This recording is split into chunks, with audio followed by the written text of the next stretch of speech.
अविगत विगत विनोद जो व्यापक है, ब्रह्म है, अनादि है, जिनकी कोई गति नहीं है। सो अज प्रेम भगति बस कौशल्या की गोद। प्रेम और भक्त से इसमें आ जाएंगे तो आप ये तो क्या यार लॉजिकल बात है, ऐसा नहीं हो सकता। अब उनसे कहो जो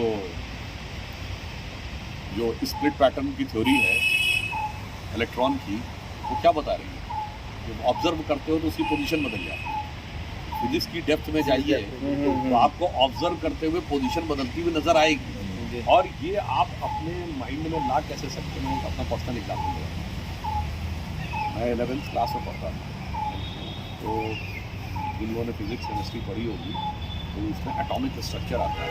एटॉमिक स्ट्रक्चर में हाइजेनबर्ग्स थ्योरी ऑफ अनसर्टेनिटी बताई जाती है, जो कहती है कि एटॉमिक लेवल पे इतनी क्विकली चीज़ें चेंज होती हैं कि the simultaneous and exact determination of both the position and velocity is impossible.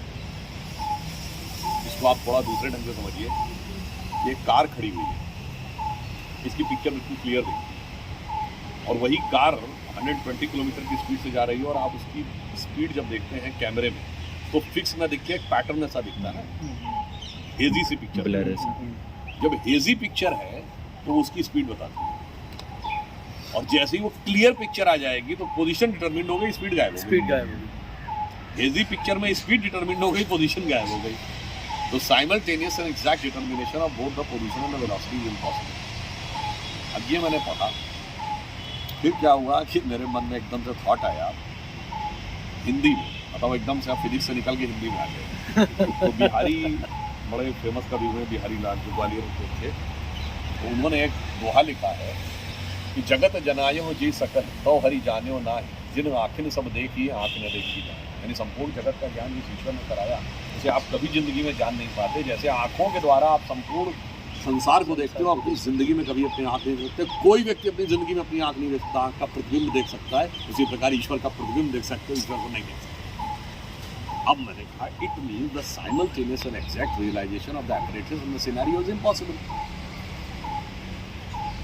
अब आप आइए, अब वहाँ से निकल के हम चैप्टर के बाहर आ गए, सिलेबस के बाहर। तो वेदांत दर्शन में जब पढ़ते थे तो वो कहते हैं कि तीन ही अवस्थाएं हैं, जागृत, स्वप्न और सुषुप्त। आप तीन ही अवस्था में जिंदगी में रहते हैं, जग रहे होते हैं, सो रहे होते हैं।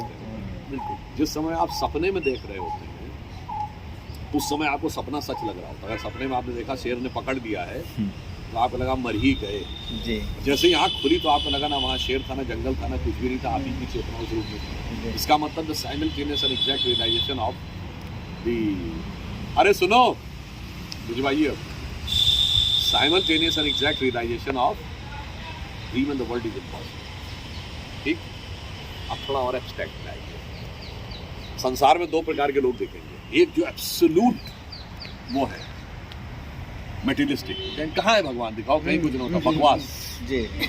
ठीक, जो एब्सोल्यूट आध्यात्मिक है वो कहता है ब्रह्म सत्यम जगन मिथ्या, ये संसार है कहाँ, ये तो मिथ्या है। उमा कहो मैं अनुभव अपना, सत हरि भजन जगत सब सपना। तो आप कहेंगे ये दोनों क्यों हैं? अब वो इसलिए है, it means as the simultaneous and exact realization of the dream and the world is impossible, so the simultaneous and exact realization of the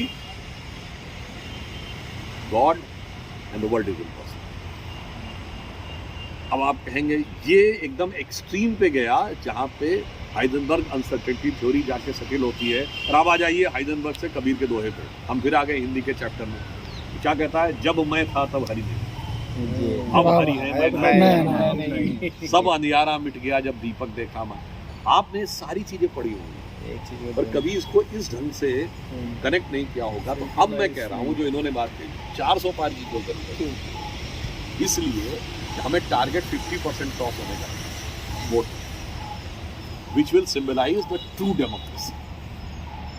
अब वो 30% और 32% वाली सरकार नहीं। दूसरा, जितना बड़ा मैंडेट आप लेके आते हैं उतना आप अपनी नीतियों के लिए समर्थन देंगे मजबूती के साथ। चौथा, वो दर्शाता है कि देश का कितना कॉन्फिडेंस आपके साथ है, तो उतना ही आप देश का कॉन्फिडेंस भी देंगे। और अगली बात ये है कि अब जो हमारा जो रोल होने वाला है वो नेशनल नहीं इंटरनेशनल लेवल पर।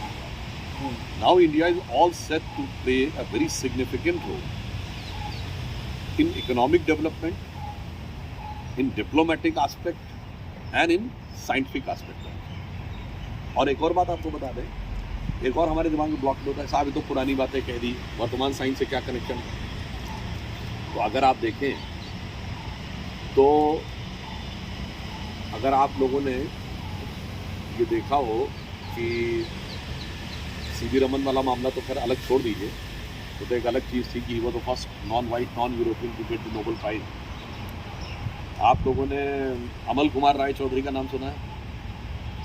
जाके चेक करिएगा। रोजर पेनरॉस ने अपनी थीसिस में और स्टीफन हॉकिंस ने इसका उल्लेख किया है। 1950s का एक इंडियन साइंटिस्ट था जिसने ये थ्योरी दी थी कि टाइम एंड स्पेस के बीच का रिलेशन क्या होगा।